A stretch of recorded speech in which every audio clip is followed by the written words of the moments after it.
Well, we're pumped. Just a week to go until the playoffs, and we've been speculating a lot about what is Coach Trotz going to do at goalie. Gruby's been playing so well. Holtby, of course, has been carrying this team the last couple of years, but Gruby's been red hot. And we were wondering if the matchup might make a difference, because we know that the Flyers have had your number and have had Grubauer's number in particular.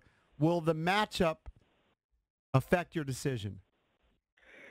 Yes, the matchup will play into the factor into the decision a little bit. I won't say it will be the defining factor, but it will be one of the factors that when we sit down with our coaching staff and my goalie coaches and come up with a plan, depending on who we play. We have no idea who we're playing yet, but that will be a factor, no question. And, a couple weeks ago when we talked to you, you talked about Braden Holtby having a reset. I think that was the word that you kept using, that it was a reset. I'm wondering, has the reset worked? I mean, he's definitely played well at times in the last few weeks. Yeah, well, I think, with anytime you have a reset, you have to start, it's almost like, you're starting a little bit of your foundation. It's a little bit of a rebuild. You're rebuilding your game, and what you have to do is you have to take one step at a time. You don't go from putting a foundation on a house and then all of a sudden the house is there. You obviously got to put your frame, and then you build from there. So I think he's done that. He's building a framework of his game back to where it's in a good place, and I think it showed in the last couple of games where he's been pretty solid again. And what's happened with us is that we've got two good goaltenders heading into the playoffs, and that's pretty comforting for a team or a coach or even a fan base, that you've got two goaltenders that are capable of maybe carrying a load all the way or part of the way. I mean, a good example of that is the Penguins last year. I mean, I don't know if they get by the Washington Capitals last year if Marc-Andre Fleury isn't Marc-Andre Fleury like early in that series. He was fantastic.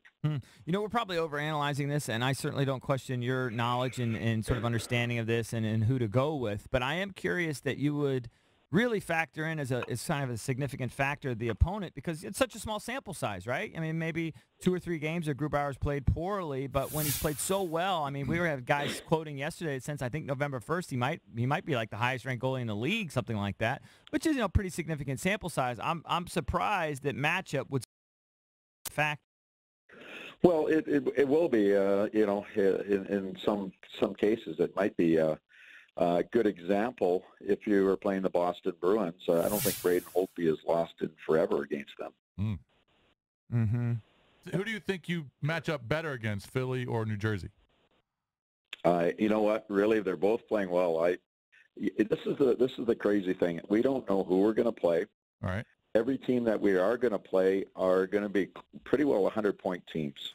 The one thing that's significant to me is that, you're going to have probably 5 teams from the Metro, unless Florida sneaks in the back door here in the last couple of days. You're going to have 5 teams from the Metro with very close to 100 points, if not 100 points, meaning that you have to play the bulk of your schedule against 100-point teams this year, and we've all gotten better. I think going into this season, the 2 teams that were, I will say, the experts were saying that would struggle to make the playoffs would be the New Jersey Devils. They've gotten better and better. And the other one was the Washington Capitals. And people had a lot of doubt on us, and both those teams look like they're going to be in. So it's not where you really start. It's where you end up. And some teams are playing really well right now, us included. So I look at the matchups, and I'm like, I have no idea which one I would pick, and that isn't. Coach, how much pride do you take in the fact that you guys, I think it's 4 straight years now, you mentioned 100 points, or you guys have scored 100 points. You've won the division now 3 years in a row. You've been in charge of all these.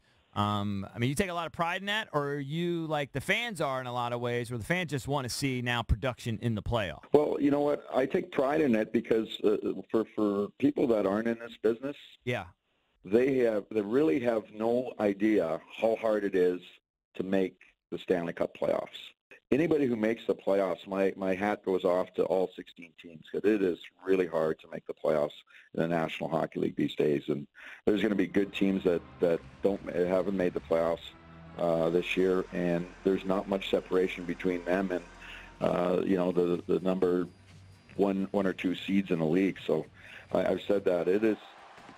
I've been in this business a long time, and I can tell you it is very hard to make the playoffs.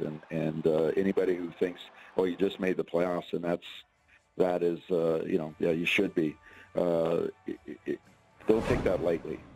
You really don't, because there's so many people in this business that have done it for a long time and are Hall of Fame people that are saying, you made the playoffs. You know how hard that is, and they recognize that. The players do, the coaches do, the managers do. It is not an easy thing. So I don't take that lightly. But just when you do make the playoffs, you want to win a cup, and you get invited to the dance, and hopefully at the end of the day, you got invited to the dance, and you got the prettiest girl, and you're king and queen of the prom. So that's how I look at it.